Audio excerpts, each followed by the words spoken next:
오늘은 이삭의 이야기 두 번째 시간입니다. 고난 중에 임한 하나님의 은혜라는 제목으로 하나님 말씀 나눌 텐데요.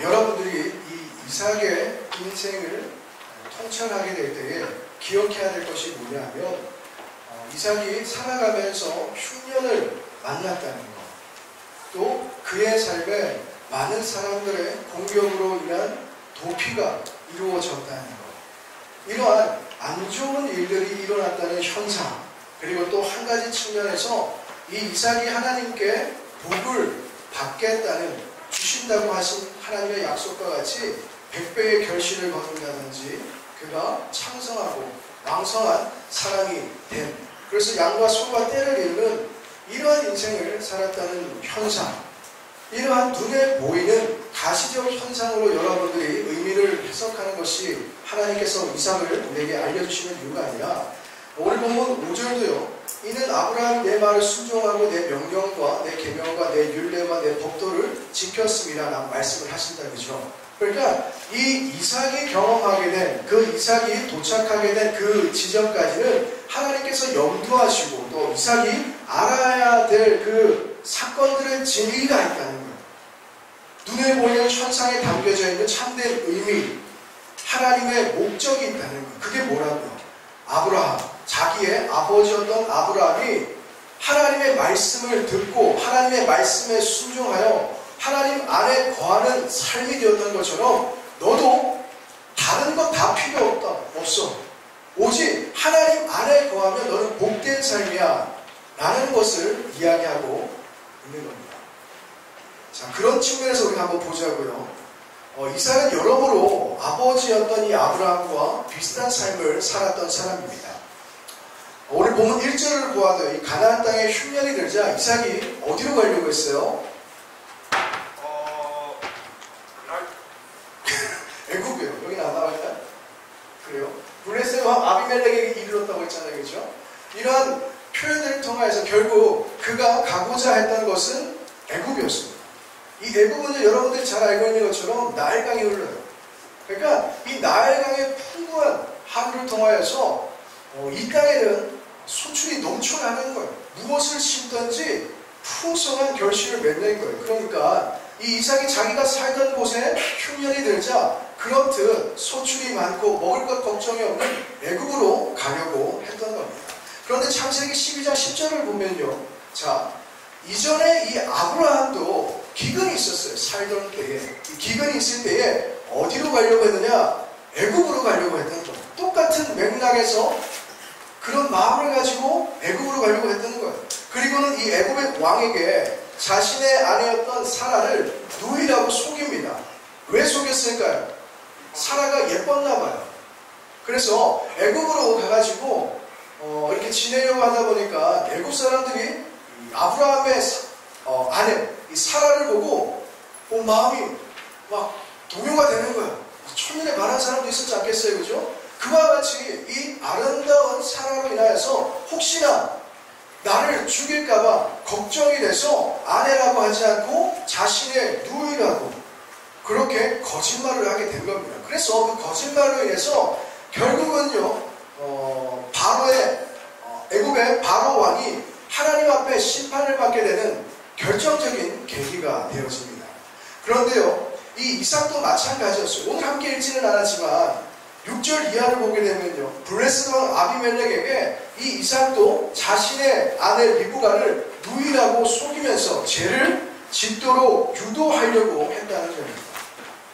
이러한 부전자전의 모습을 통해서 성경은 죄의 본성을 가진 인간이 하나님의 은혜를 받지 않으면 그 존재 자체가 새로워질 수도 없고 또 하나님의 마음에 합당한 삶을 살아내지 못한다는 것을 의도적으로 우리에게 알려주고 있다는 것이죠.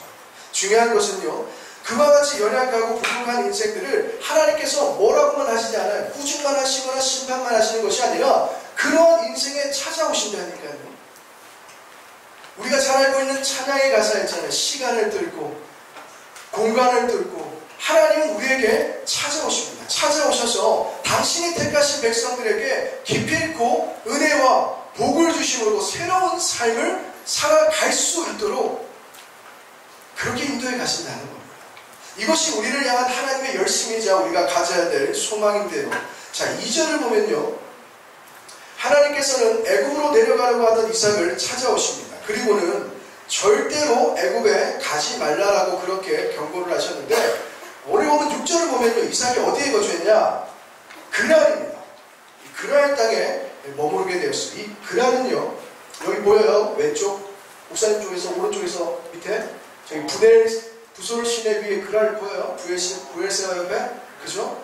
여기가 어디냐면 이제 이삭이 살다 있던 곳에서 애굽으로 들어가기 바로 직전의 땅이에요. 그러니까 까딱하면 애굽에 넘어갈 뻔한 거예요, 이 이삭이. 그렇게 이삭은 애굽에 초입해서 하나님의 만류로 그랄에 머물게 되는데, 그곳에서 하나님께서 주시는 약속을 받게 됩니다. 그 약속이 3절에서 4절이에요. 내 자손을 하늘의 별과 같이 번성하게 하며 이 모든 땅을 내 자손에게 주니 내 자손으로 말미암아 천하 만민이 복을 받으리라. 이는 아브라함이 내 말을 순종하고 내 명령과 내 계명과 내 율례와 내 법도를 지켰습니다 하시니라. 자, 이삭이 하나님께 복을 약속받는 이 장면을 창세기 2장에 기록되어 있는 선악과 사건과 비교해보면 굉장히 흥미롭습니다. 창세기 2장 17절을 보면요, 하나님께서는 아담에게 선악을 알게 하는 나무의 열매만큼은 절대로 먹지마, 그 열매를 먹는 날에는 너는 반드시 죽게 될 거야 라고 이야기를 하셨어요. 즉 하나님의 말씀에 순종하지 않으면 죽는다는 거죠.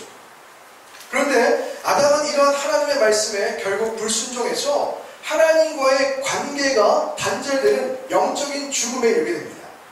죽는다라고 말씀하신 하나님의 말씀에 불순종했던 아담이 생물학적으로 육체적으로 죽는 것이 아니라 하나님과의 관계가 단절된 거예요.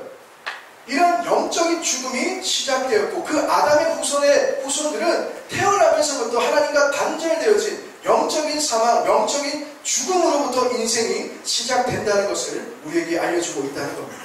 자, 반면에 창세기 26장 12절을 보면요, 12절을 보면요,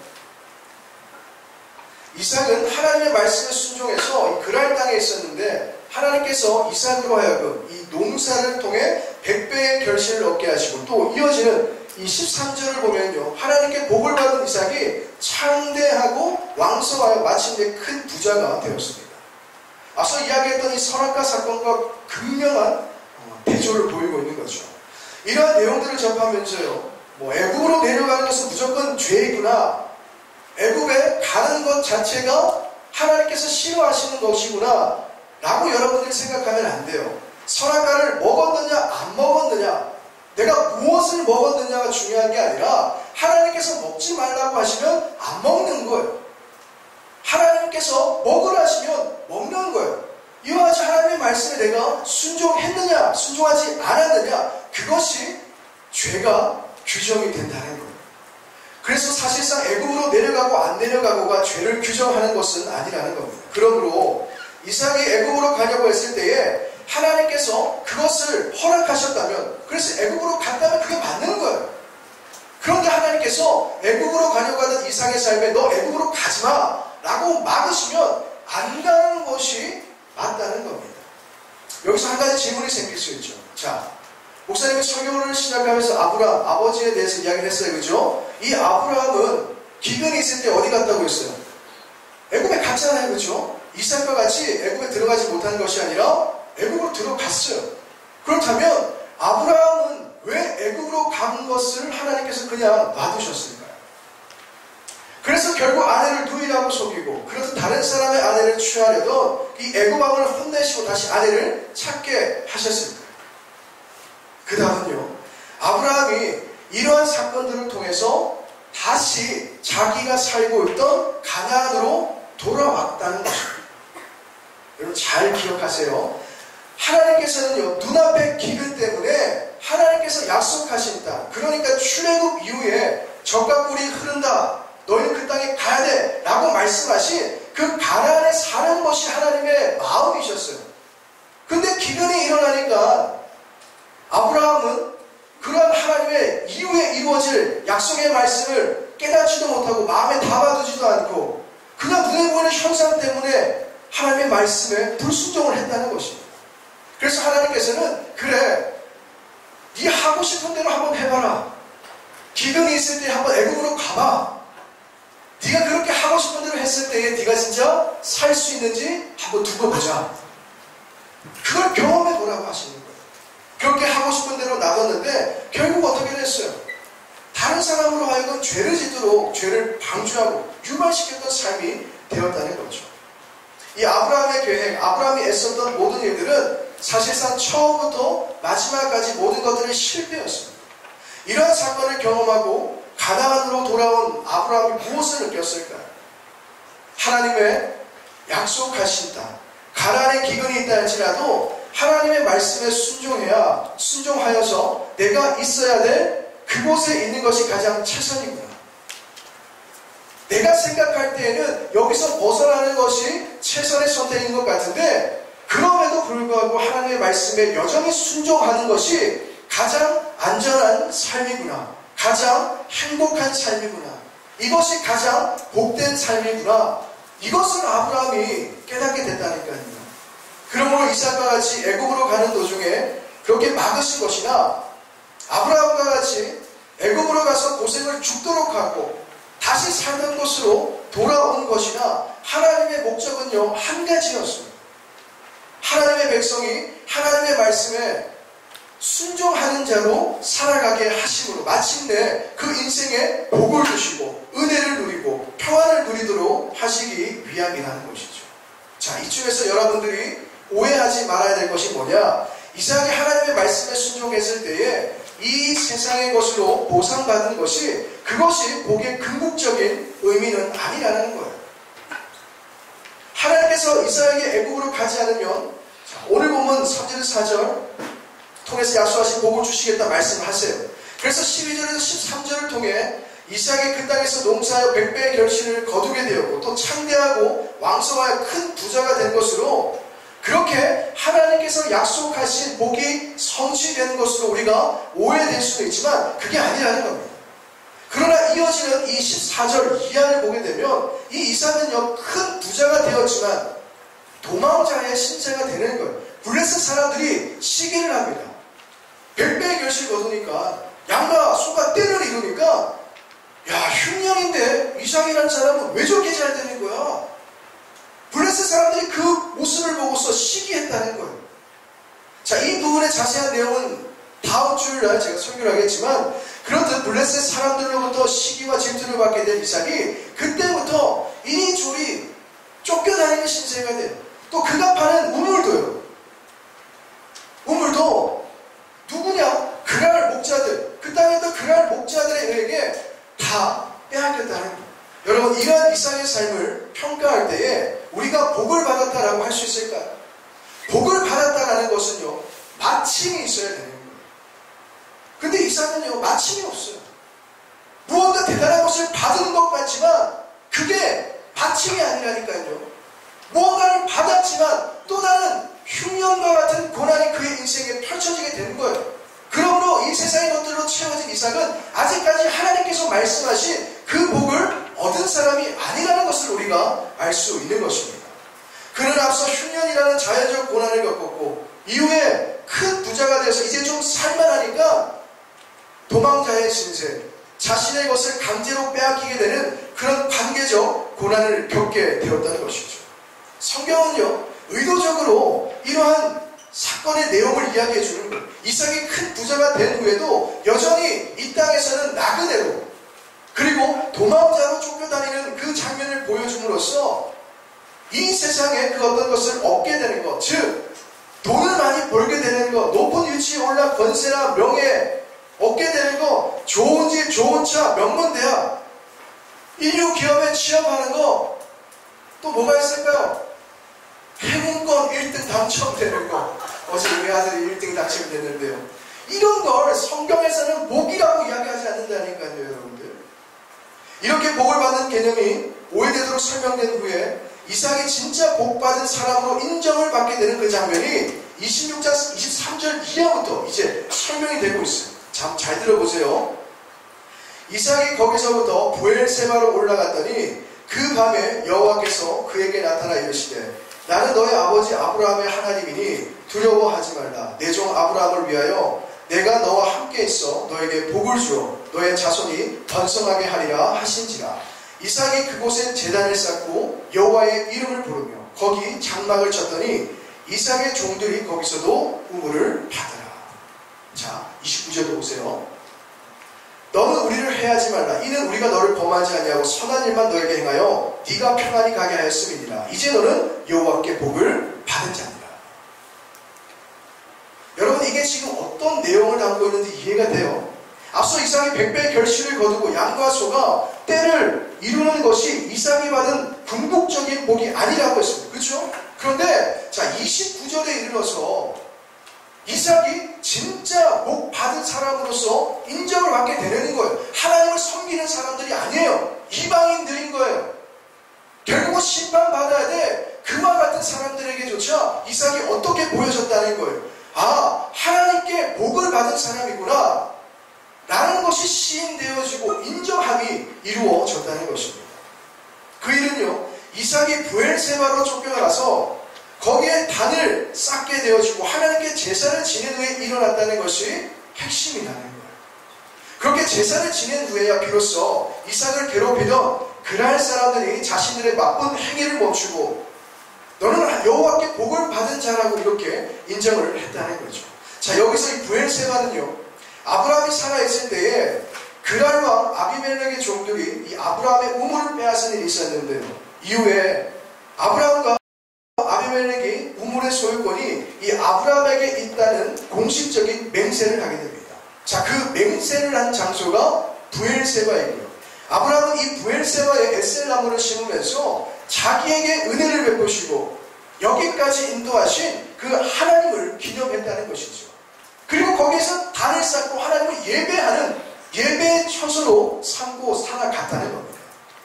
자, 하나님께서는요, 이삭과 그랄 목자들의 다툼을 유발하셔가지고 이삭으로 하여금 그렇게 100배의 결실을 거두고 팔 때마다 물이 샘솟는 그 우물이 있는 그곳에 정착하여서 그것을 예배의 처소로 삼게 하셨던 것이 아니라 마침내 아버지 그 아브라함이 하나님을 섬기며 하나님과 깊은 교제를 나누며 하나님과의 영적 유대감을 형성하고 그렇게 신앙의 보금자리로 삼았었던 그러한 유서 깊은 브엘세바로 가게 하셔서 그것으로 다시 돌아가게 하셔서 그를 예배하는 삶으로 바꿔 주셨다는 것이죠.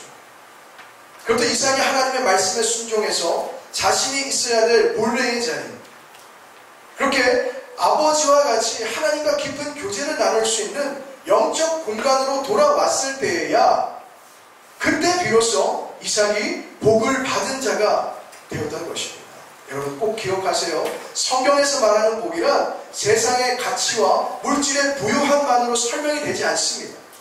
성경은요, 하나님의 말씀에 순종하고 하나님과 영적 교제를 나누며 그와 같이 하나님 안에 거하는 사람을 복 있는 사람이라고 그렇게 규정한다는 것이죠.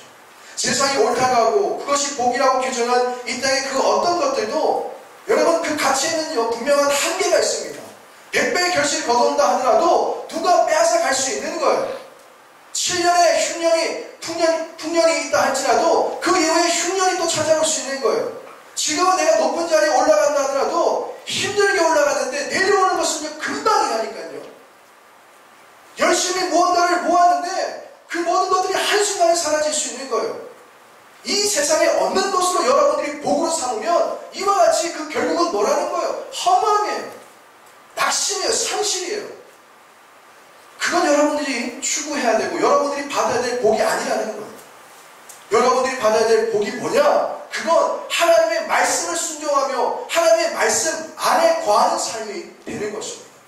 아브라함과 같이 이삭과 같이 여러분 평생에 하나님만을 예배하는 것, 그 예배를 통하여 하나님께서 부어주시는 은혜로 가득하고 하나님께서 행해주시는 놀라운 그 초월적인 신비의 능력들이 여러분들의 삶에 임하는 것, 그리고 초대교회와 같이 사도행전에 기록된 수많은 역사들, 그 사건들, 기적들, 표적들과 같이 여러분들이 밟는 그곳이 하나님의 인재가 있고 영광이 나타나고 기적과 표적이 나타나는 그러한 하나님의 나라가 확장이 되는 것, 그것이 여러분들이 원하고 바라고 받아야 될 궁극적인 복이라는 거예요. 은혜가 믿음입니다. 그 믿음을 통하여서 여러분 모두가 하나님 안에 거하는 삶이 되게 해주십시오. 이러한 마음의 소원을 품고 살아갈 수 있기를 바랍니다. 그렇듯 믿음을 가지고 하나님 안에 거할 때에 이 땅에서 누릴 돈과 명예와 권력과 학업이 여러분들의 삶에 진정 가치 있고 또한 그것들이 진정 복으로서 누려질 수 있게 되는 거예요. 이해가 되죠? 그죠? 진짜 받아야 될 복을 받은 사람이 되어야 그 이후에 파생되어지는 하나님께서 주시는 은혜, 도우심, 채우심, 그것이 물질이든 아니면 좋은 대학에 진학하는 것이든 취업하는 것이든 좋은 사람을 만나는 것이든 좋은 집을 얻게 되는 것이든 이 모든 것들이 여러분들의 삶에 그것이 복으로 이루어질 수 있다니까요. 그런데 믿음이 없이 그런 것들이 생겨난다 생각해 보세요. 여러분들에게 믿음이 없이 나중에 유명한 사람이 되고 높은 사람이 되어서 시간에 쫓겨다닌다 생각해 보세요. 그러한 와중에 여러분들 예배할 수 있을 것 같아요. 그러한 와중에 그러한 인생이 되고 난 이전에 내가 하나님을 간절히 갈망했던 그런 뜨거움의 첫사랑이 여러분들에게 여전히 유지될 것 같냐 그거예요. 힘들다니까요. 왜? 그것이 죄인의 실체입니다. 타락한 죄 안에 죄인의 본성을 가진 우리는 절대로 그것을 이루어내지 못하는, 해내지 못하는 인생이라니까요. 그래서 우리가 받아야 될 궁극적인 그 복을 여러분들이 먼저 받아야 되는 것입니다. 시편 73편을 보면요, 믿음 없는 삶의 부유함과 성공을 악인의 형통이라고까지 이야기를 하고 있어요. 믿음이 없는 사람들에게 세상의 것들이 채워지는 거, 그걸 악인의 형통이라고까지 표현한다니까요. 하나님을 멀리하고 하나님께 예배드리지 않고 하나님을 믿지 않아도 여러분 얼마든지 이 세상에서 잘 먹고 잘 살 수 있어요. 진짜 대박 터뜨릴 수 있다니까요. 떵떵거리면서. 하지만 그런 악인의 형통의 결말이 뭐냐? 그것은 망함입니다. 망함. 아까 복이라는 건 마침이 있어야 된다고 했잖아요. 그렇죠? 이 악인의 형통은요, 그 마침이 뭐예요? 망함이에요. 언제고 하나님께서 멸하신다라고 말씀을 하시고 있는 겁니다. 그러면서 우리에게 있어 진정한 복이란 뭐냐? 이삭이 하나님께 가까이 할 수 있는 부엘세바로 돌아갔듯이 하나님께로 가까이 하는 것이 우리의 삶의 복이라고 말씀을 하고 있습니다. 여러분 모두가 하나님을 가까이 하는 복된 삶이 될 수 있기를 간절히 바랍니다. 예수님께서도요, 너희가 내 안에 거하고 내 말이 너희 안에 거하면 무엇이든지 원하는 대로 구하라. 그러면 이루리라고 말씀을 하십니다. 자, 이러한 예수의 말씀을 통해서도 우리가 분명하게 볼 수 있죠. 여러분들이 하나님 안에 거하는 게 우선이라는 거예요. 그렇듯 하나님 안에 거하고 하나님의 말씀 안에 거하고 하나님께 가까이 하는 그와 같은 복 있는 삶이 되어질 때에 하나님께서 주시는 세상의 그 모든 것들이 여러분들의 삶의 진정한 유익이 되어질 수 있다라고 말씀을 하신 것입니다. 이삭이 이러한 하나님의 은혜를 언제 체험하게 되었습니까? 고난이에요. 흉년을 통하여서 이 고난을 체험했고 또한 이후에 그날 목자들에게 쫓겨다니는 또 다른 고난을 통하여서 마침내 하나님의 인도하심에 순종하며 그렇듯 복 있는 삶을 살아갈 수 있게 되었습니다. 여러분들도 이삭과 같이 진짜 복 있는 사람들로 살아갈 수 있기를 바랍니다. 여러분 모두가 하나님 안에 거하고 기록된 하나님의 말씀 안에 여러분들의 순종을 심을 수 있기를 바라고 하나님께 가까이 할 수 있는 그와 같은 진짜 복 있는 삶으로서 전 세계에 이르러 하나님의 영광을 마음껏 선포하고 드러낼 수 있는 훌륭한 믿음의 종들로 날마다 자라갈 수 있기를 예수님의 이름으로 간절히 축원합니다. 기도드리겠습니다. 하나님 아버지, 살아가는 동안에 원하지 않는 흉년들, 또 고난들, 또 아픔들, 슬픔들이 존재할 수 있습니다.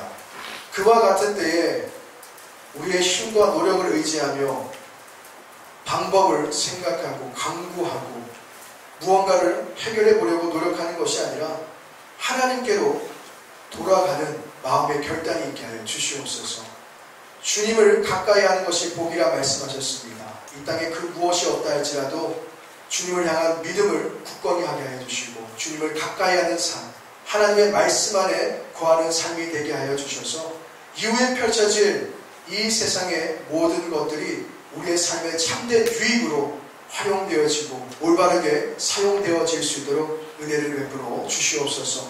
또한 주간도 우리 모든 사랑하는 학생들 살아갈 때 필요한 것들이 많이 있습니다. 이삭과 같이 무엇을 하든지 100배의 결실을 거둘 수 있게 해주시고 양과 소가 때를 이루었던 것처럼 무엇을 하든지 하나님 우리 학생들을 통하여서 풍성한 결실을 맺어갈 수 있도록 인도하여 주시옵소서. 지금은 우리 구주 예수 그리스도의 은혜와 하나님 아버지의 극진하신 사랑하심과 보혜사 성령님의 감화 감동 내주의 교통 충만함의 역사가 고난 중에 임한 하나님의 은혜, 하나님의 말씀 안에 거하고 또 하나님을 가까이 하며 진짜 복 있는 삶이 되기로 소원하고 결단하는 사랑하는 모든 중고등부 학생들을 위해 이들을 사랑으로 가르치고 양육하는 모든 교사들을 위해 우리 모든 중고등부 사역 위에 함께 하시기를 간절히 축원하옵나이다. 아멘.